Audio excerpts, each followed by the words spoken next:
I said, let me see the chart, bring it down. That was a lucky one, but maybe not lucky, maybe right up there. Maybe not lucky. Maybe, I think,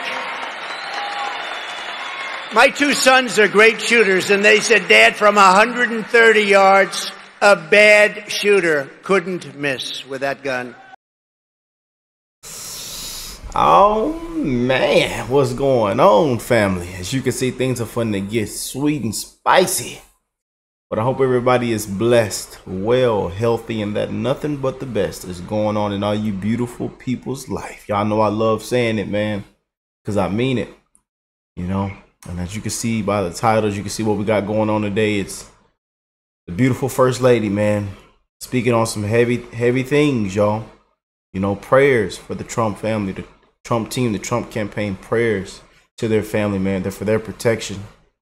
You know, as you can see, we're living in the biggest history yet. Dark times. We're living in dark times, man. Disgraceful times. And we do not know what to expect next. We're living in the biggest history yet, you guys. You know, they have wiped Donald Trump through the mud, and they're going to continue to wipe him through the mud. You know, threat to democracy, dictator, racist. I mean, Project 2025. I mean, all this crap, man. All this brainwashing, these lies. Things that have been debunked, man. They're going to continue to wipe him through the mud, man. Prayers for Trump, you guys. But as you can see, a lot of people are waking up. A lot of people see what's going on. And all these, you know, turning them into a convicted felon. You know, everything that has taken place this year has...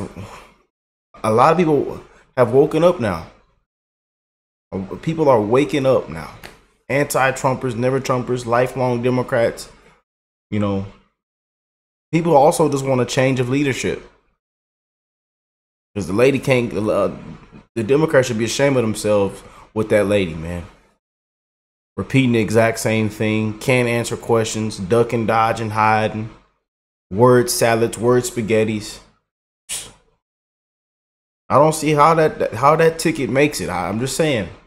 I think that's it was one of the worst tickets we've seen.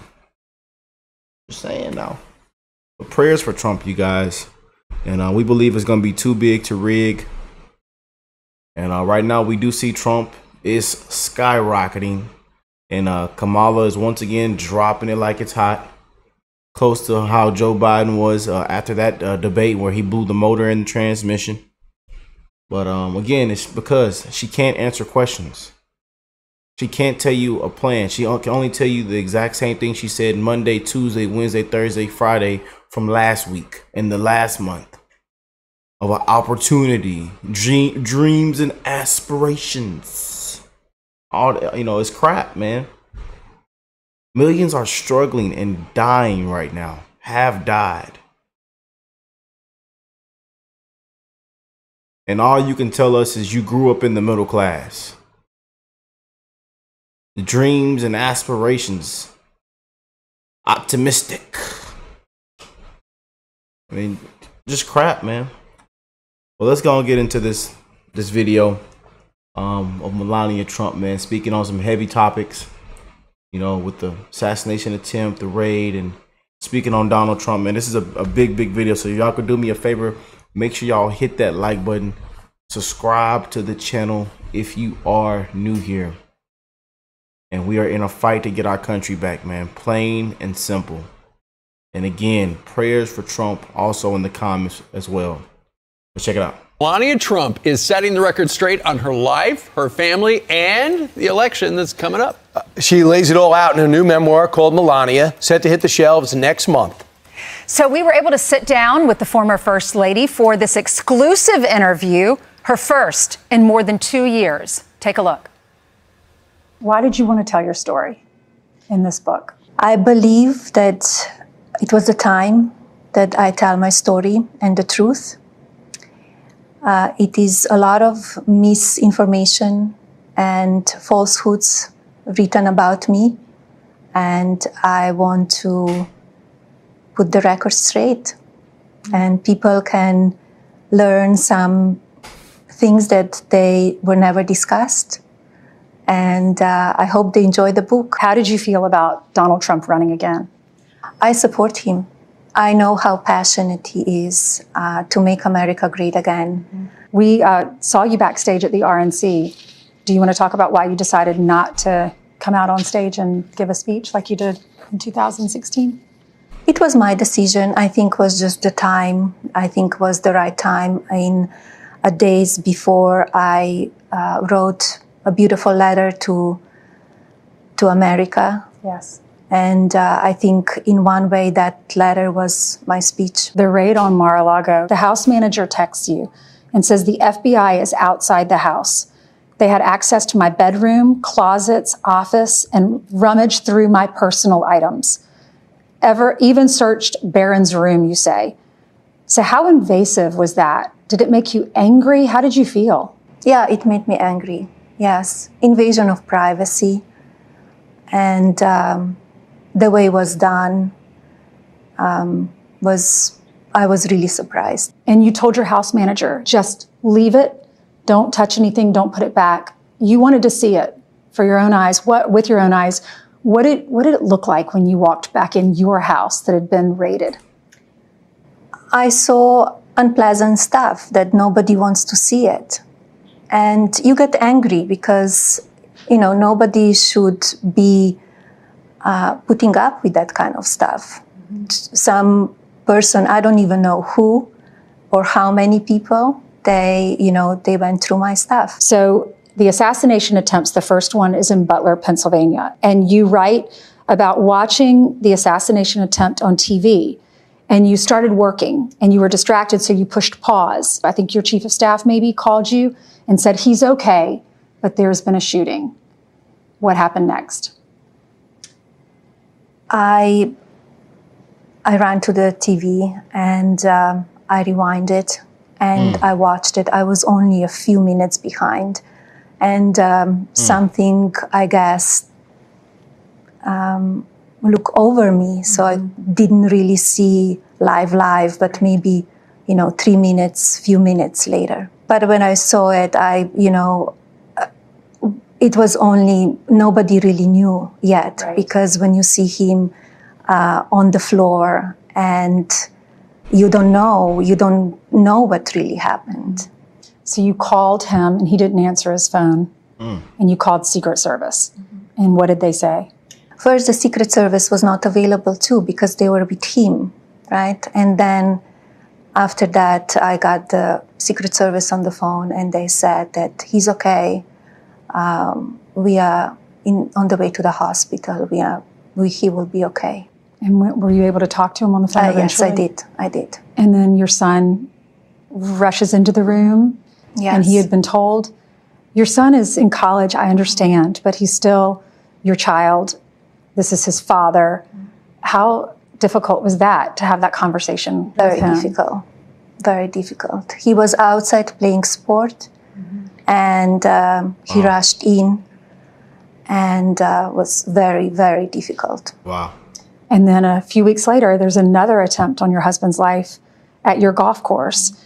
Where were you and what was your reaction to this attempt? I was in New York City, actually.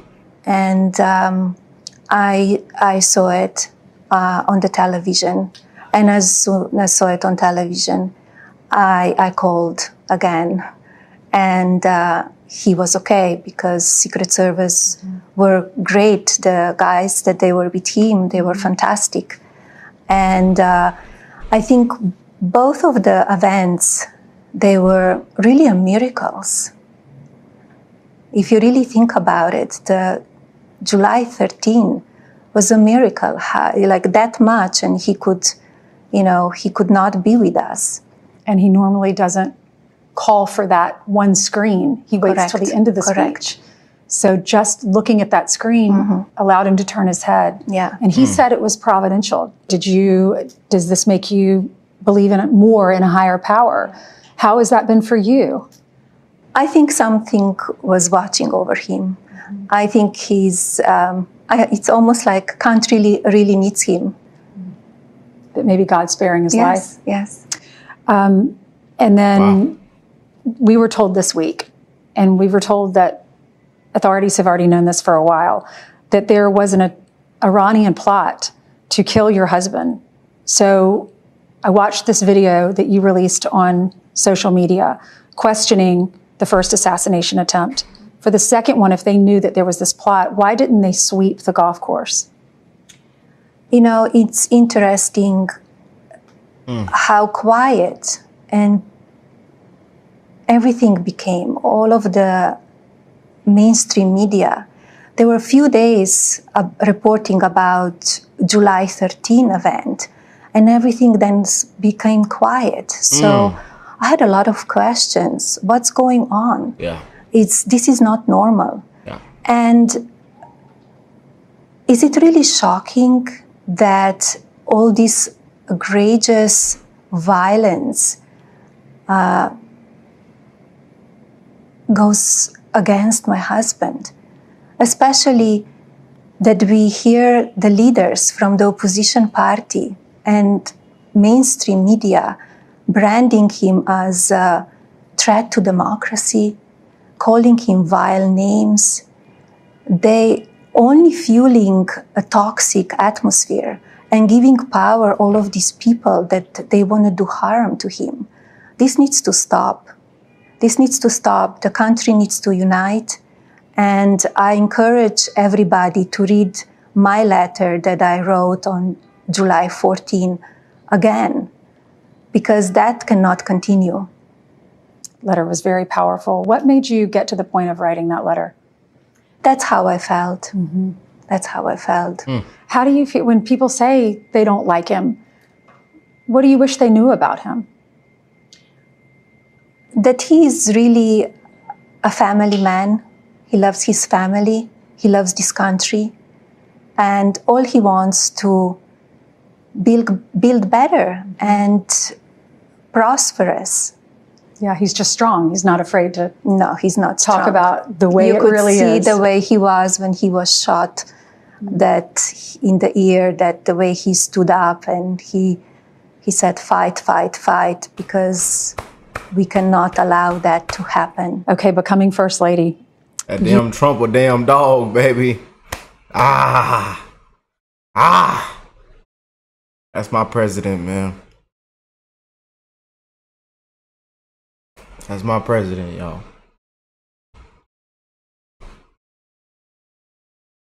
You wrote in the book when you found out you were watching Fox News right here in Trump Tower, and you write, I vividly recall Bret Baier's announcement, the president-elect is Donald J. Trump. And he looked at you and he said, can you believe it? And you said, yes, I can.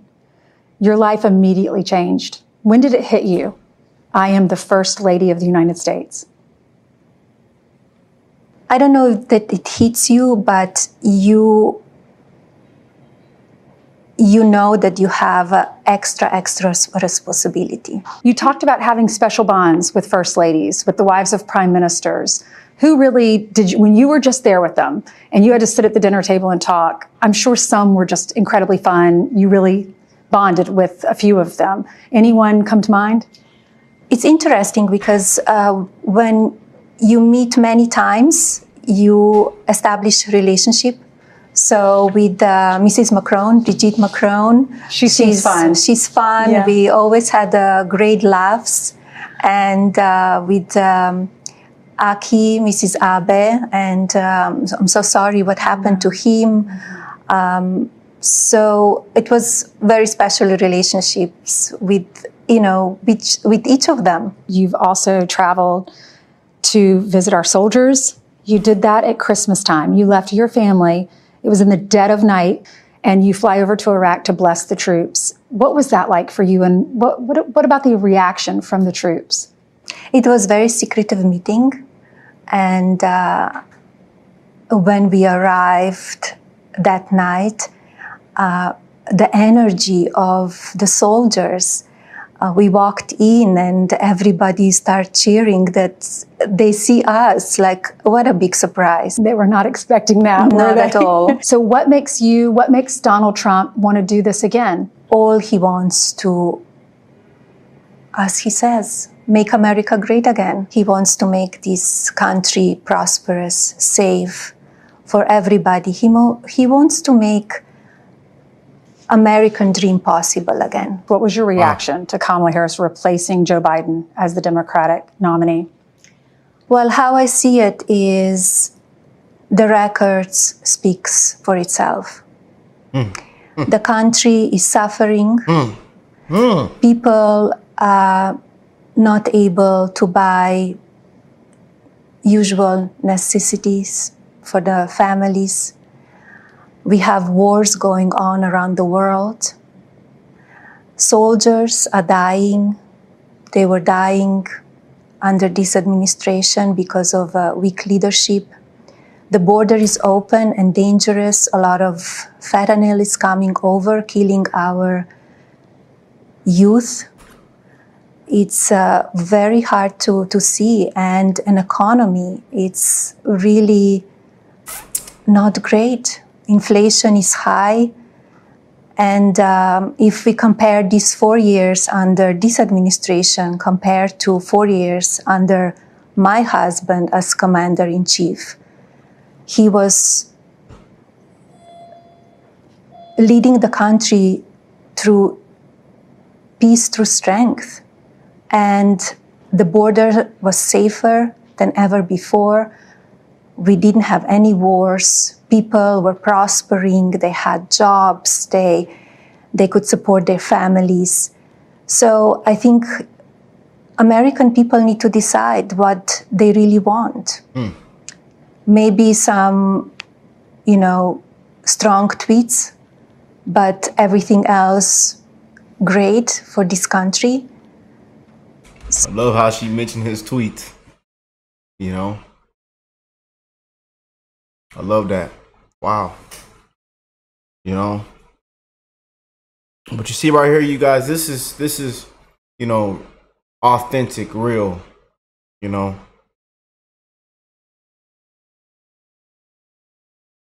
It's a huge difference, man. A huge, huge difference than what we see on the other side, man. A huge difference.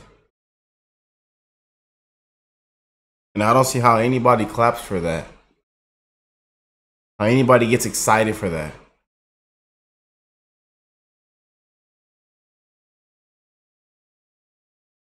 Dreams and aspirations, opportunity economy.